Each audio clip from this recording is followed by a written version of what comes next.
UP número 6 del área Nutrición de la Cátedra Medicina y Sociedad. Hoy hablaremos sobre el tema Cultura, Modas, Cuerpo y Alimentación.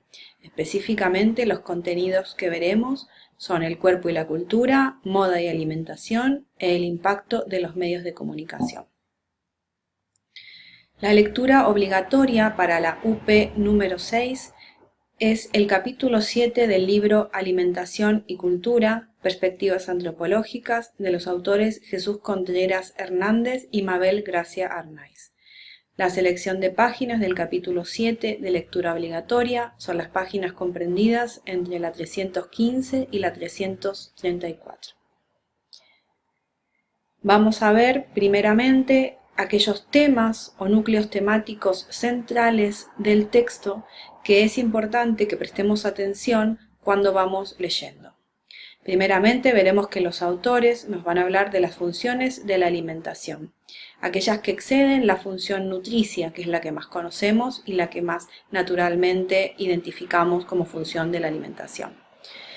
Los autores recalcarán una función social, ritual, psicológica y comunicacional que también poseen los alimentos. También tenemos que atender al tema de las formas corporales y el peso corporal como comportamientos de distinción que utilizan las sociedades, y también aquellos valores religiosos, sociales y estéticos de estas formas corporales. Más adelante, a lo largo del texto, identificaremos que los autores nos nombran las patologías propias de la sociedad de la abundancia. Específicamente van a hablar sobre la obesidad, la anorexia y la bulimia nerviosa. También recalcan que existe al día de hoy una convivencia entre la sobreabundancia de alimentos y comportamientos de restricción alimentaria. También podremos ver a lo largo del texto cómo la malnutrición y la desnutrición suelen ser dos caras de una misma moneda. Otro de los temas importantes que trabajan estos autores es el rol de la industria alimentaria y un rol de tipo paradójico, porque por un lado nos proveen alimentos que no son saludables para nuestra nutrición y al mismo tiempo también nos proveen las formas o los conocimientos para remediar esos padecimientos que vivimos debido a ese tipo de alimentos. Haremos una especial mención sobre los mensajes y valores culturalmente predominantes con respecto a la alimentación y el cuerpo y las consecuencias de ellos en nuestros comportamientos alimentarios y corporales. También veremos a lo largo del texto el carácter cultural y social de los desórdenes alimentarios y la obesidad como un problema, principalmente salud pública, y sus antecedentes biológicos, pero también aquellos sociales y culturales. Ahora de lleno al texto. Cuando leemos los primeros párrafos del texto seleccionado de lectura obligatoria para esta UP, veremos que en el primer párrafo los autores realizan una referencia a temas trabajados en capítulos anteriores. Los vamos a resumir con esta diapositiva para poder seguir en la lectura. Primeramente, los autores hacen una diferencia entre lo que es la nutrición y la alimentación, señalando que la alimentación también incluye otras funciones que exceden la función meramente nutricia. Para resumir esta idea tan importante, pero que muchas veces no somos muy conscientes de ella, tenemos aquí un listado de funciones de la alimentación relevado por los investigadores Bass, Wakefield y Colasa, que en 1979 hicieron un estudio comparativo de diferentes sociedades en las cuales identificaron todas las funciones que la alimentación cumplía en ellas. Como verán, son 19 las que están listadas. Solo la primera tiene que ver con una función nutricia, con una función meramente biológica, satisfacer el hambre y nutrir el cuerpo. El resto de las funciones, como podemos leer, bastante poco tienen que ver con una cuestión nutricional o biológica, sino que tienen que ver con la forma en que comunicamos cuestiones relacionadas a nuestras relaciones con los otros y también comunicamos nuestra subjetividad. Por ejemplo, al respecto de este último punto, pueden leer el ítem 6, que dice que la función de la alimentación muchas veces es expresar individualidad.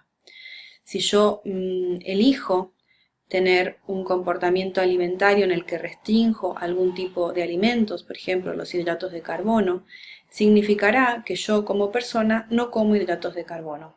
Eso en un grupo, en un momento de comensalidad, me distingue como persona. Tiene que ver con mis características individuales. Yo no como tal o cual alimento. O no como salsas, o no como carnes o cualquier producto de origen animal. También una función social de la alimentación es demostrar la naturaleza y la extensión de las relaciones sociales. Dependiendo si yo invito a una cena a ciertas personas y no a otras, y a esas personas preparo una cena que no suele ser la que ceno todos los días, sino con alimentos muy preparados y muy bien presentados, yo estoy expresando mi cariño o la importancia que esas personas representan para mí, la extensión de la relación social que tengo con ellos. También la alimentación, muchas veces, dependiendo si consumo tales o cuales alimentos, significa o comunica a los demás si yo poseo o no riquezas, como puede ser distinguirse mediante ciertos tipos de alimento, como decido comer caviar o pescado de mar traído fresco.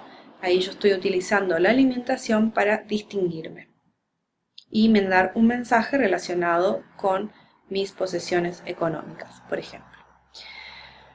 Una vez que continuamos con el texto, vamos a ver que ya los autores entran de lleno en estos núcleos temáticos que comentábamos antes.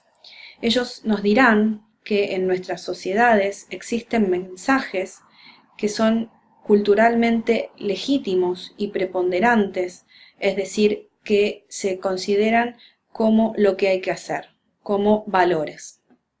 El primero de ellos que nos nombran es el valor de la salud. El valor de la salud que se expresa en comportamientos alimentarios moderados, variados y que contengan un equilibrio dietético. Así tiene que ser nuestra alimentación, moderada, variada y equilibrada. Estos son mensajes que los escuchamos diariamente en diferentes medios de comunicación.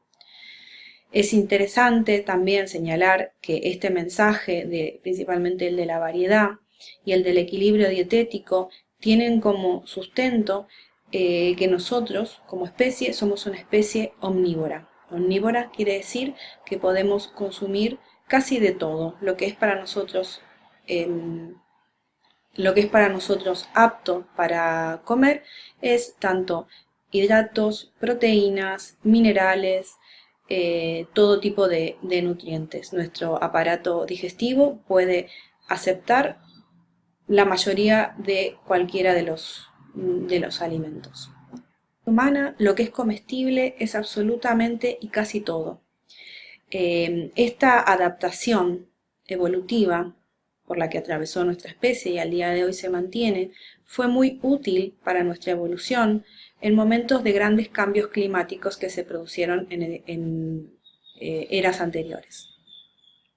Ante esto, al no tener una alimentación sumamente especializada, cuando hablamos de alimentación sumamente especializada, hablamos por ejemplo de el oso panda. El oso panda solo puede comer, y lo único que es para él apto nutritivamente es el bambú. Si el bambú desaparece, desaparece el oso panda.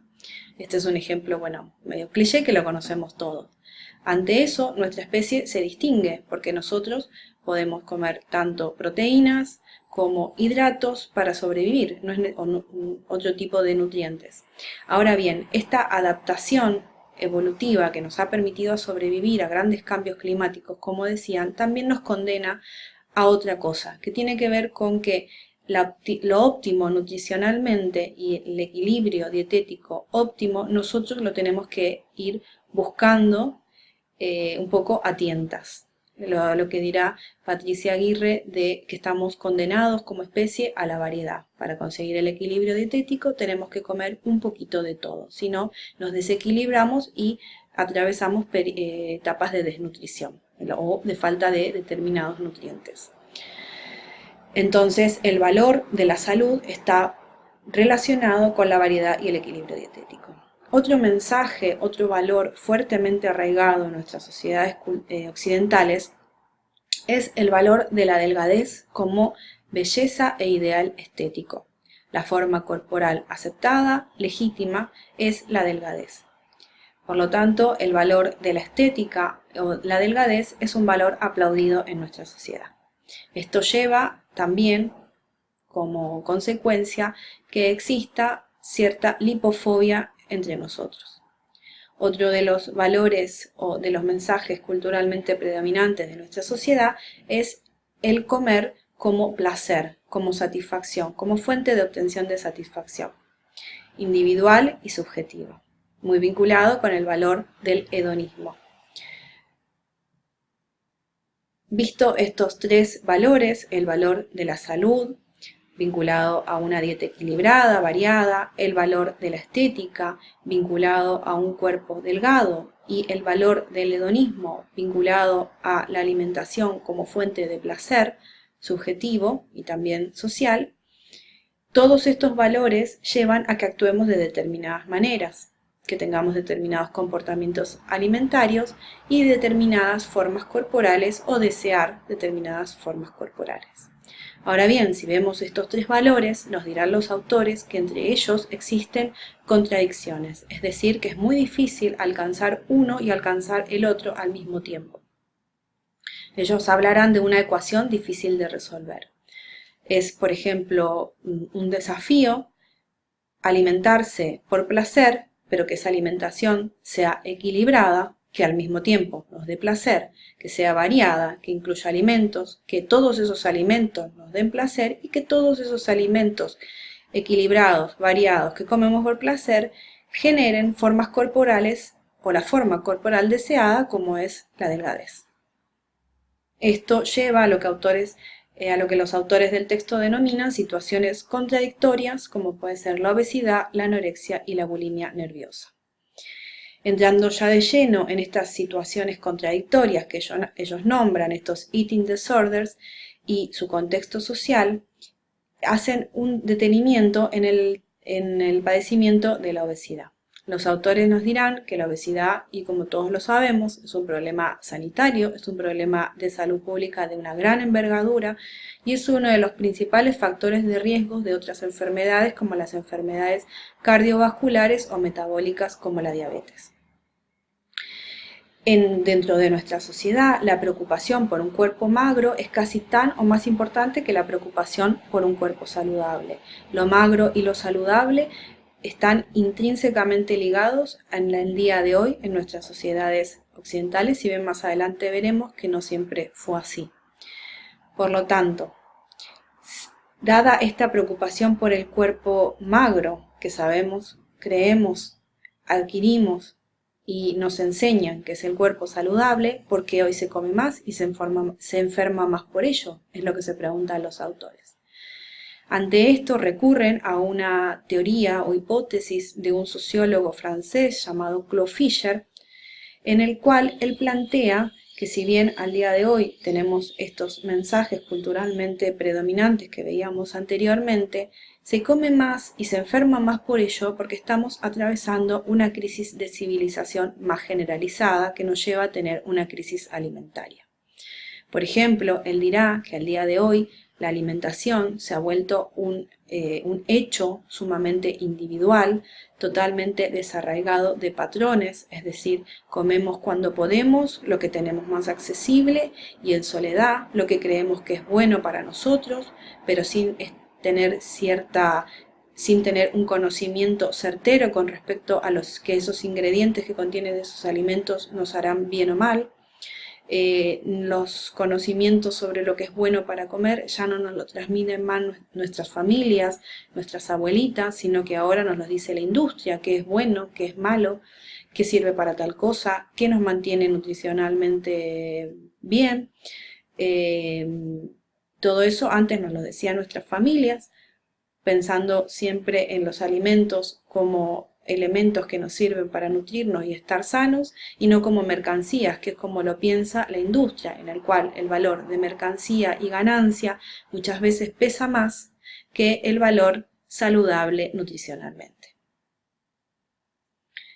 Con respecto a los antecedentes biológicos de la obesidad, los autores nos comentarán que existe en nosotros al día de hoy una adaptación que no vendría a ser tan adaptativa en estos momentos que estamos transitando de sobreabundancia de alimentación, que es una herencia o que apareció en nuestros antepasados y que resultaba beneficiosa dado un contexto en el cual se convivía constantemente con periodos de hambruna o de falta de alimentos, o de una alimentación que estaba íntimamente ligada a la estacionalidad, donde había que pasar periodos de frío en el que no se podían conseguir fuentes nutricionales casi de ningún tipo, exclusivamente de alguna proteína, de algún animal que se pudiera encontrar.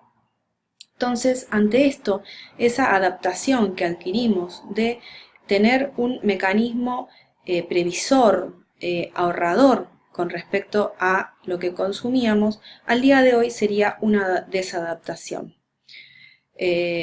Ante esto, esta adaptación heredada que mantenemos al día de hoy, el ideal de delgadez, recuerden ese valor predominante cultural que vimos anteriormente, se hace no solo social y culturalmente difícil debido a la sobreabundancia de alimentos, sino biológicamente nos es difícil de lograr. Otro de los antecedentes que que nos cuentan los autores, son los antecedentes culturales e históricos de la obesidad como desorden alimentario o alimenticio.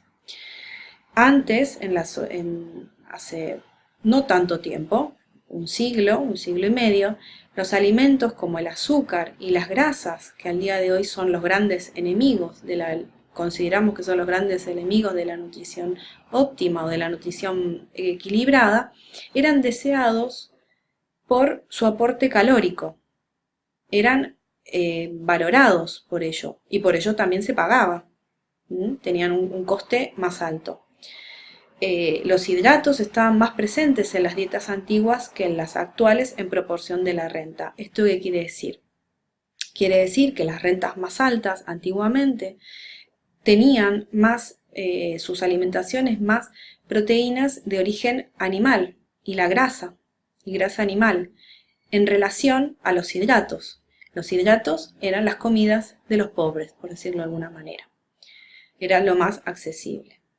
Esto al día de hoy también se sostiene en las sociedades más de tipo subdesarrolladas. Ya llegando al último punto del texto, al punto 7.3, vemos los cambios en las representaciones sociales del cuerpo, que fueron también consecuencia de los cambios en la alimentación que veíamos anteriormente. No se puede pensar los cambios en la alimentación sin los cambios en las formas corporales, incluido el peso corporal. Están íntimamente ligados y se afectan unos a los otros. De la misma manera que la alimentación cambió, la alimentación que se considera variada, equilibrada, cambió históricamente desde no hace mucho tiempo, como veíamos en la diapositiva anterior, a lo que se valora actualmente, de la misma manera la representación social legítima, aceptada del cuerpo también cambió. En sociedades antiguas, el sobrepeso, en algún punto la obesidad también, era un valor positivo. Y los alimentos, la demostración de la sobreabundancia de alimento, eran esenciales para la ritualidad y para establecer lazos sociales. Lazos sociales que tenían que ver con principalmente demostrar la opulencia. La opulencia se demostraba con el sobrepeso y con una cantidad estrambótica de alimentos. En sociedades más de tipo cazadoras y recolectoras, esto suele ser así también. Por otro lado, la delgadez, históricamente, y en estas otro tipo de sociedades de tipo cazadora-recolectora, que al día de hoy quedan, son pocas, pero quedan, la delgadez es una representación del cuerpo de corte negativa. El ser delgado en realidad no nos habla de que es estéticamente aceptable o deseado. No, no. Antiguamente y en estas sociedades cazadoras y recolectoras, la delgadez tenía que ver con la pobreza, con la hambruna y con la enfermedad.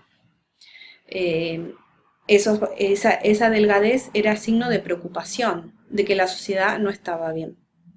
En nuestra actualidad, en las sociedades occidentales en las que vivimos, esto es bastante distinto. En nuestra actualidad vivimos en una sociedad que es lipofóbica, quiere decir que no desea la grasa, es decir, ni el sobrepeso ni la obesidad, lo cual representa también una contradicción, debido a que estamos en un contexto en el que sobran los alimentos y sobran los alimentos de tipo graso. En la sociedad de la abundancia, dirán los autores, la malnutrición y la pobreza significan exceso de grasa, cuando anteriormente veíamos que tenía que ver con la delgadez. El cuerpo obeso femenino es no deseado. La lipofobia tiene dentro de sus focos de elementos que estigmatiza a el cuerpo obeso femenino. Si bien es necesario para la gestación y para la reproducción que el cuerpo femenino contenga un mínimo de 5 kilos de grasa como reservorio. Si esto no se da es cuando empiezan a ocurrir las menorreas, debido a la falta de grasa de reserva.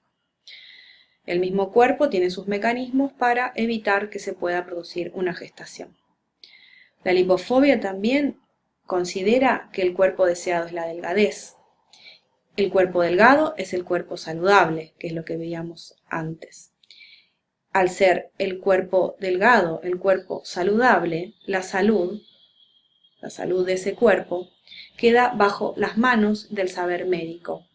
El saber médico son los destinatarios de los cuales se tienen que ocupar de que los cuerpos estén saludables.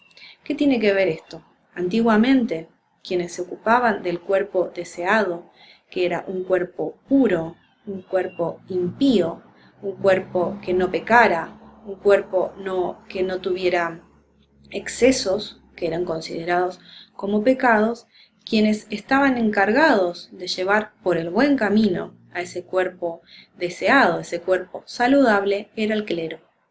Al día de hoy, esa función, ese rol, lo cumple el saber médico. También esta sociedad lipofóbica en la que vivimos asigna al cuerpo obeso, al cuerpo con sobrepeso, valores morales o rasgos de personalidad que bastante poco tienen que ver con la gordura o la obesidad. Por ejemplo, automáticamente muchos pensamos o piensan que una persona obesa es una persona abandonada, una persona irresponsable, una persona con falta de autocontrol. En cambio, asignamos a un cuerpo delgado rasgos de personalidad totalmente opuestos, como puede ser responsabilidad, autocontrol, mucha dedicación al trabajo. Estamos asignando valores morales que se consideran buenos o rasgos de personalidad a cuerpos. Esto claramente no es natural, sino que es una ligazón que se establece en un proceso cultural, que tiene que ver con nuestra cultura. Actualmente nuestra cultura ha hecho un giro en el sentido de que lo que nos preocupa es no tanto la cantidad de los alimentos, recuerdan que antes lo vimos, sino la calidad de los alimentos, cómo están compuestos, qué tipo de ingredientes tiene, cómo se produjeron también esos alimentos. Pensemos ahora en la preocupación que tenemos con respecto a que los alimentos sean de origen orgánicos o libres de agroquímicos en su producción. Y después también, para finalizar, los autores nos comentan que todos estos giros que estamos viviendo en nuestra alimentación en las sociedades occidentales actuales, la industria alimentaria no es ajena de ellos y los toma estas preferencias que tenemos y estas formas corporales que consideramos las legítimas, como puede ser la delgadez. Esto hace que produzcan alimentos pensando en esos giros. Los autores denominan o nos dicen que nosotros vendríamos a constituirnos como consumidores vulnerables. Y esto de la vulnerabilidad tiene que ver con lo que decíamos de Claude Fisher, que nos encontramos ante alimentos que desconocemos su origen, desconocemos si los ingredientes que tienen son buenos o no son buenos para nuestra salud, si van a componer o no una alimentación equilibrada, que es lo que veíamos antes, o variada. Fíjense cómo cada vez más se recurre al saber nutricional, al rol del profesional nutricionista para que nos diga qué es bueno para comer y qué es malo para comer. Por eso los autores hablan de que somos consumidores vulnerables, en algún punto un poco ignorantes, porque la cadena de transmisión de conocimiento de generación a generación sobre los alimentos se ha cortado. También el que en nuestras góndolas nos encontremos con alimentos que son de otras zonas geográficas, incluso fuera de nuestro territorio nacional, hace que desconozcamos qué es aquello que estamos comprando.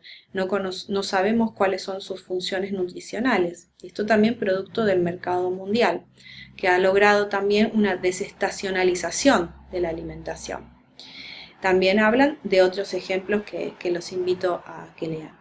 Y aquí terminamos el recorrido por el texto, por la lectura obligatoria de la UP número 6. Les agradecemos su atención y nos vemos en un próximo vídeo.